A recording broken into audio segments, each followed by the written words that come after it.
За би маркетингийн чиглэлээр сүүлийн 10 гаруй жил за ер нь түүнийхээ ихэнх хугацааг үйл хөдлөх хөрөнгийн маркетинг дээр бас зарцуулж ажилласан байдаг.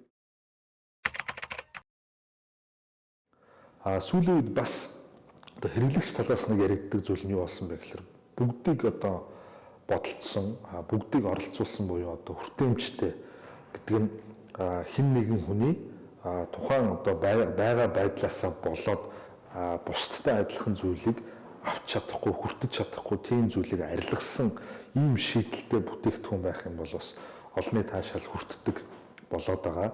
Хөгжлийн бэрхшээлтэй гэдэг хүмүүсийн талаарх ойлголт бол Монголд арай өөр байдлаар, өөр утгаар хэрэглэгдэж ирсэн юм шиг санагддаг. Одоо энэ өөрчлөгдөж байгаа энэ хөгжлийн бэрхшээлтэй хүний талаарх ойлголт нөгөөтэйгөр хүмүүсийн хэрэглээ, тэр технологийн дэвшил тэр ололттой зүйлс хүний амьдралд нэвтэрч орж байгаатайгаа уялдуулаад үйл хөдлөх хөрөнгийн бүтээгдэхүүнүүд бас хөгжих шаардлагатай болж байна.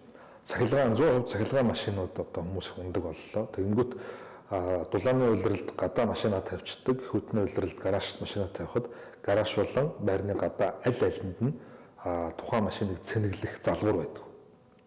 За энэ нь бол тухайн үйл хөдлөхөрийн хотхны хувьд сул тал болж хувирчин гэсэн. Үүнтэй холбоотойгоор хөгжлийн бэрхшээлтэй иргэд тодорхой хэмжээгээр өөрсдийнхөө одоо санхүүгийн хэрэгцээнд тохирсон үйл хөдлөхөрийн орон сууцнуудыг авах боломжинд бүрдсэн байгаа учраас тэдгээр орон сууцнууд тийм хүмүүст ээлтэй буюу тэр хүмүүст орж гарах, бусдын явж байгаа газар руу очих энэ боломжийг бүрдүүлсэн шийдэлтэй байх ёстой болж байгаа.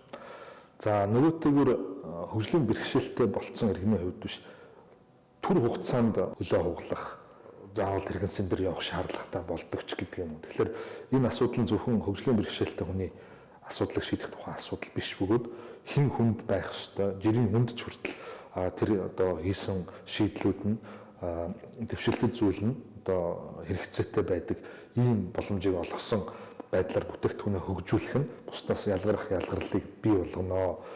Шинээр төсөл хэрэгжүүлж байгаа үйл хөдлөх хөрөнгө болон орон сууц офисын барилгын төсөл хэрэгжүүлж байгаа, худалдааны төвийн төсөл хэрэгжүүлж байгаа, эсвэл зам талбайгаа дахин шинжилж байгаа ийм одоо барилгын компани, ийм төсөл хөтөлбөрүүд байх юм бол тэр шийдэлтэй хөгжлийн бэрхшээлтэй иргэд болон түр байдлаар хөгжлийн одоо хөдөлгөөнөө хязгаарлагдсан хүмүүст таатай эерэг байдлыг бий болгох ийм шийдлүүдийг зураг төслийнхаа үйл ажиллагаанд боловсруулж хийгээч. Энэ нь одоо та бүгдийн төлөвлөсөн орлогоос тийм их байдлаар одоо давж гарахгүй гэж бодож байна. Хэдий тийм байлаач гэсэн иргэд түүнийг ашиглаж та нийгэмд эерэг одоо имижийг үрдүүлэх бүтээгдэхүүнээ сурталчлах тал дээр энэ түнтэй дүүцхүүц үр ашгийг өгөх юм боломжтой гэдгийг хэлмээр байна. City for all.